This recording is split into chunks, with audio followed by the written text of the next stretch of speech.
okusaba naye kati bali eyo mu byalo kyokka passport zafuluma tebamanyi. So okujjako kati njagala kubakubirizamu abanamawulire mutuyambeko.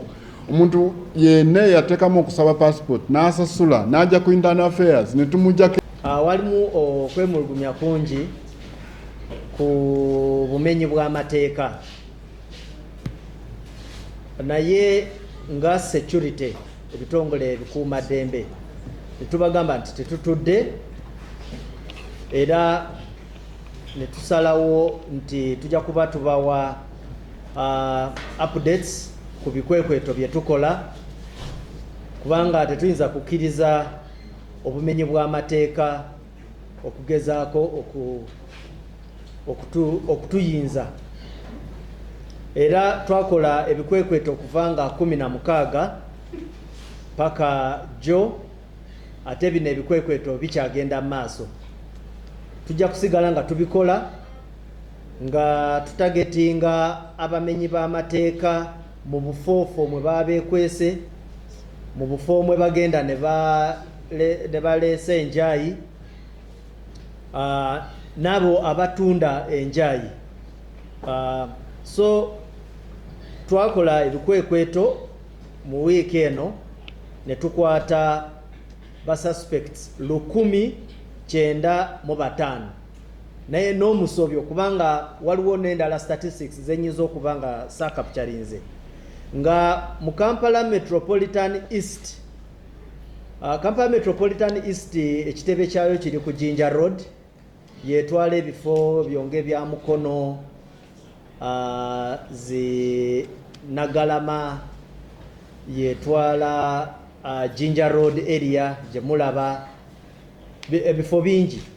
Tuyina Kampala Metropolitan South ekitebe ekituula Katwe nga yetwala ekibuga ky'omu Makati mu luzungu kye tuyita Central Business District, yetwala Katwe, yetwala Entebbe, etwala Natete, bifo bingi.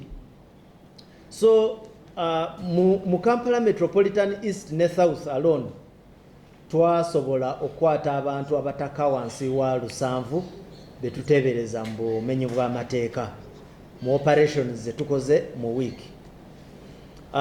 Entebbe, just Entebbe yokka bwe twakwatayo abantu 20 mu kikwekweto, twasobola okusanga nti 4 bali bayina akakwate ku bumenyi bw'amateeka obusukkiriddemuuko mu luzungu kye twaliise aggravated robbery. Mu Elegu ne Gulu twakwatayo 39 naye nga waliwo we twasanga ne sim cards 30. Mukimanyi bulungi nti sim cards zino batera nnyo okuzikozesa mu bumenyi bw'amateeka. Mu Savannah region mu Luweero ne Nakaseke eyo twakwatayo abamenyi b'amateeka bangi nga mwe muli n'ababbi b'ente naye nga in total twakwatayo 132.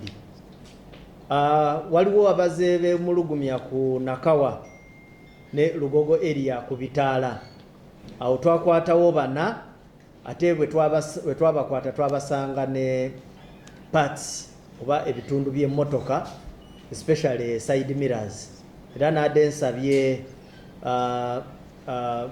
ba colleagues bange mu operations nti bwe wabaawo side mirrors eziyina number plates nga baziwandiiseeko kibana kirungi ne tufuna enamba ezo ne tuziwa abantu so that we get in touch n'abantu abo. Osanga bayinza notuwa information endala ku ngeri abaziba emisango bino ngeri gye babadde babikolamu. So nga mbaddiramuko ku statistics entonotono, Kampala Metropolitan East yakwata abantu 224. Kampala Metropolitan South nekwata 510. North mujjukira yo tuyina operation eyo gye twakola we waliwo akatambi akayita nga abasajja bayina jambia ekisenyi nga banyaga n'omuntu ensawo ye mulimu n'abantu abalabika mu katambi ako nga balabika bakosebwa. Eyo operation twagikola ne tukwatayo basatu ne tukwatayo ne piki 3 era najja I think yesterday ne tubawa brief eyo. Mu Aswa West twakwatayo 184 kwegamba tuze tukola ebikwekweto bingi mu regions nyingi ez'eggwanga nga bwe tujja okubiteeka ku mitimbagano gyaffe. Naye twagala okutegeeza nti ebikwekweto bino byonna bye tubadde tukola tubadde tuyambibwako abantu ba bulijjo batuwa intelligence, era ffe nga poliisi tubadde also tuyambibwako ebitongole ebirala ebikuuma ddembe. So kikulaga nti bwe tukoleganira wamu ekintu kya security kiba kyangu ky'okukola ki ekyokuziyiza. Then twali omanyi kubanga wali oli abantu be mwabakwata baza misango, waliwo be twakwata nga tebanaba nakuza, naye jjukira bino ebikwekweto tubiyita intelligence led operations. Tusooka kukola intelligence then ne tugenda ne tubanganga. I think that's the right terminology. So waliwo abamu betugenda ne tubasanga mu bufo bye beekweseemu, naye ojja kusanga nti mu bifo bino byonna tubadde tubasanga either n'ebisi oba n'enjaga. Ate twagala n'okutegeeza public nti zino operations zijja kusigala nga zigenda mu maaso. Waliwo olumu bwe mujja okusanga nga yes toyina musango naye nga security ekuyimiriza ekubuuza tukiteeka joji ow'ebibuuzo, please give security attention. Baddemu kubanga mu security operations zaffe zino tutera nnyo okufuna challenges especially ne baganda baffe bano abaasoma. Wabeeramu olusu bateekamu oluzungu lungi, tukubuuza just issues ezeetaaga okutegeera ani gwe ani olagawa oli wa mu kitundu ekyo, naye n'osanga nga omuntu ayagala okuteekawo embeera etali nnungi. Olina okujjukira nti mu mbeera eyo omupoliisi akkirizibwa okukukwata. Yesu weewaawo ojja kuba amasimu wano nawali, naye ogenda okugakubira ojja kuba mukwate. So twagala okubategeeza nja kusembyayo ekweto, naye nga kino kyanjawulo nti mu Soroti mu kitundu kye bayita Olwaddayi mu East Division twakuteyo omukyala ne tumusanga ne passports 261. Twamusanze ne certificates of good conduct. Ezo certificates ze tutera okuwanga poliisi eziraga nti toyina kakwase n'omusango gwonna. Then ne tumusanga ne yellow fever cards. Yellow fever cards zino batera ziwa abantu okulaga nti bafuna okugemebwa ku virus ya yellow fever. Ate zitera nnyo okwetaagibwa bw'oba nga ogenda kutambula especially mu mawanga agamu. So ekikwekweto kikyagenda maaso okukwata n'abalala bonna abenyigidde mu bino ebintu. Mwebale nnyo, mwebalire ddala. Oba tulina treason charges ku Mwami Kyagulanyi. Nga bwe nabategeeza wano nti bwe nfuna briefing yonna nzija wano emisana nembawa. Sinaba kufuna briefing yonna egamba nti Kyagulanyi alina treason charges. Naye ne zimala zibaawo ne bagamba nti bamucharginze treason, nja kujja wano mbategeeze. So nja kuba mbategeeza nange briefing gye mba nfunye. So at the moment sina briefing eyo yonna. Then waliwo abadde abuuza nti abamenyi b'amateeka nga mubakwata ne bagenda mu buduukulu ate ne bamala ne bakomawo. Wabeerawo ensonga nnyingi ku lwaki omuntu amenya etteeka ate n'amala bwe bamala omusiba ne bamulekula ate n'addamu. Ensonga nnyingi, ezimu ziba mu byanfuna, endala zibamu abasanga abamu banywa ebiragalalagala nosanga ngo omutwe kyemutera okukozesa nti gwapangulukuka. Ndoza muwulira abantu abamu nga bagamba nti omutwe gwapangulukuka. In other words, obwongo bwe tebukyasobola kubeerawo nga tamenye mateeka n'ebirala. Ate nekyala waliwo oluusi omuntu bwagala ogamba nti byanfuna, naye ate ne mu byenfuna nabo bamenyerayo amateeka. Mulimu obukumpanya, obubbi, okunyaga. Eyo gyonna emisango ogisangawa.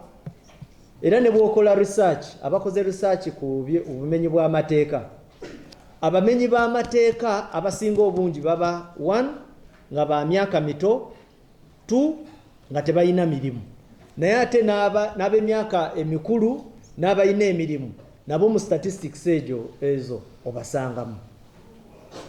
So in other words, mufuneyo time mwogere n'aba ministry ya gender, babeera ne gundi ne ba psychologists bani bakakensa mu matendekero. They will give you a very good story about crime.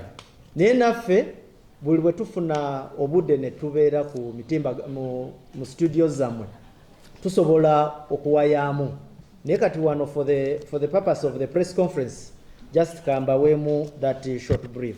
Ekyokubiri, crime has been committed. Also, we want to know if there are any other individuals in that line that you're interested in regards to the same kind of charges that he's facing. Is he a person of interest for the crime of treason? Okay. Kene wedde specifically ku Lwokuna ekiro twafuna obubaka nga bulagira Major General Apollo Kasita Goa ng'ono abadde omukungu yasembayo gye tuyita Chief of Citizenship and Immigration Control, yabadde akulira immigration, nga ne mulala Brigadier General Johnson Namanya ng'ono yabadde akulira ku bintu ebikwatagana ne passport n'obutuuze mu lufuutifuuti gye tuyita Citizenship and Passport Management. Balagiddwa okuddayo mangu ku kitebe kya UPDF Mbuya okubeera nga waliwo emirimu emirala egigenda okubaweebwa okukakalabya eludde eyo. Of course kino kyategeezeza nti bano abakulu emirimu gyabwe gyakomye mu National Citizenship and Immigration Control. Kati wetwogerera bagenda kubanga baddayo ku kitebe kya UPDF babeere nga baweebwa emirimu emirala egy'eggwanga. Bano ba officer bombi of course baveeyo gye bagenze mu UPDF ne babasindika mu Ministry ya Internal Affairs ng'omwaka gugwako 2018. Mujjukira ekyo kiseera kye twakyusizaamu passport zaffe za okuva mu zino ez'amaanyo nga tudda mu digital nga twakatandika ebintu bino ebyokuapplyinga online. Era tubeebaza nnyo bakola kinene nnyo okulaba nti transition eno eya passport kuva mu zino ez'amaanyo okudda mu zino eza digital bakola omulimu gw'amaanyi nnyo, basupervisinga transition period eyo okuva mu passport za manual okudda mu passport zino. Era nzijukira twalina of course obwetaavu, buli omu mu Uganda yalina obwetaavu bwa maanyi okulaba nti akyusa passport. Twali twakatandikako COVID nayingirawo, mujjukira 2019, era emyaka endowooza gyali ebiri nga tetukolaawo. 2021 bwe twagulawo twafuna abantu abayitirivu obungi. Lwaki? Lwakuba nti buli omu yali ayagala kutambula. Abantu abana business baali tebatambula nga buli omu alina ennyonta ey'okutambula, okugenda okukola business ebweru, okugenda okufuna obujjanjabi ebweru. Waliwo abaali bamisinze okugenda okulya obulamu ebweru n'okugenda okukola tourism. Waliwo abaali bafunye scholarships nga bagenda kusoma. then ne wabeerawo n'abo abaali bagenda okukola especially mu Buwarabu. Twafuna numbers za maanyi nnyo. Era ekyo kiseera we twabeerera ku passport nga tetwebaka. Twali processing passport 13 buli lunaku. So bano ba generals be ba overseeing bakola ennyo nga bwe kisoboka okulaba nti numbers ezo zika wansi, era katuwenjogerera bagenza okutuleka nga ekintu kiri mulaala. Twagala kubaagaliza olugendo olulungi byonna gye balaze mu bintu by'emirimu bye bagenda okukola, era tubaagalize emirimu emirungi gyonna gye banaaba baweereddwa okusavinga eggwanga lyabwe. Naye njagala kwongerako nti emirimu mu internal affairs, mu immigration kitambula bayita bata kinawadda. Emirimu kitambula kinawadda, tewaliwo enkenyera yonna mu mirimu gyaffe ku ministry. Passport tuzigaba mu budde, visa tuzigaba mu budde, emirimu gyonna department ya inspection ne compliance byonna bikola bulungi nnyo, era tewaliwo enkenyera yonna mu mpeereza yaffe ku ministry oluvannyuma lw'abano abakulu okutuleka. So oyo yenna yeetaaze services ku ministry ajje tujja kumuweereza nga bulijjo, tewali nnyo kikyuse. Ekyokubiri, njagala okubatuusaako obubaka wakati wa Uganda ne Egypt nti twatuusiza waliwo ekiwandiiko kye twataddeko omukono, endagaano, nga endagaano eno ekkiriza Abannayuganda abalina naddala bano abalina passport ez'abakungu, passport nga zino emyufu ez'abakungu ennyo, ne tubeera ne passport zino eza kiragala ze tuyita service passport, nti kaakati okutandikira ddala nga 18 February ndowooza wiiki ewedde, teweetaaga visa bw'oba olina passport ya diplomatic, passport ya service okugenda Egypt okutandika ne 18 omwezi guno, wiiki eno ewedde. Bw'oba olina passport ya diplomatic, passport ya service, teweetaaga visa okugenda Egypt. Era kyekimu banaffe ab'e Egypt tebeetaaga visa kasita baba nga balina passport ya diplomatic ne service okuyingira wano ewaffe Uganda. Naye kyawukamuko kwabo abalina passport zino eza bulijjo, zino ezaffe ze tuyita ordinary oba standard passport, zino eza bululu, nti bw'oba olina eyo eya bululu, era abasinga obungi of course ze balina, nti yo tewali kikyuse. Bw'oba oyagala kugenda Egypt olina okuteekamu okusaba ku ne bakuwa visa n'olyoka ogenda ba generals okuyitibwa okuddayo ku UPDF. Kino kya bulijjo, emirimu gino egyatugeeko gya bulijjo. Bano ba generals bamaze emyaka kugenda kuwola ekibanga nawe mutiini nange ndi wano leero wiiki ejayinza naza kumawa akaseera konna batujjawo, era kya bulijjo. Sinti waliwo emirundi lwatuba kino kyabadde tewali nsonga yonna, emirimu tukola n'ofa wano naye tujja wano mu international, waliwo gye bava okujja wano mu international. So of course next international ajjana okuva mu international bagenda awalala bakatindika awalala. So ekintu kiri rutiini ekyekwata ku nsonga yonna eri awo nga bagamba ono oba oli ekintu ekyo kya passport twakyabuukinga dda, era kati tufunako bukuikana n'omuntu yonna waliwo guidance president yawa kubeera okuloza president Kamala tewali buzibu bwonna okukwatagana yenna ayukaze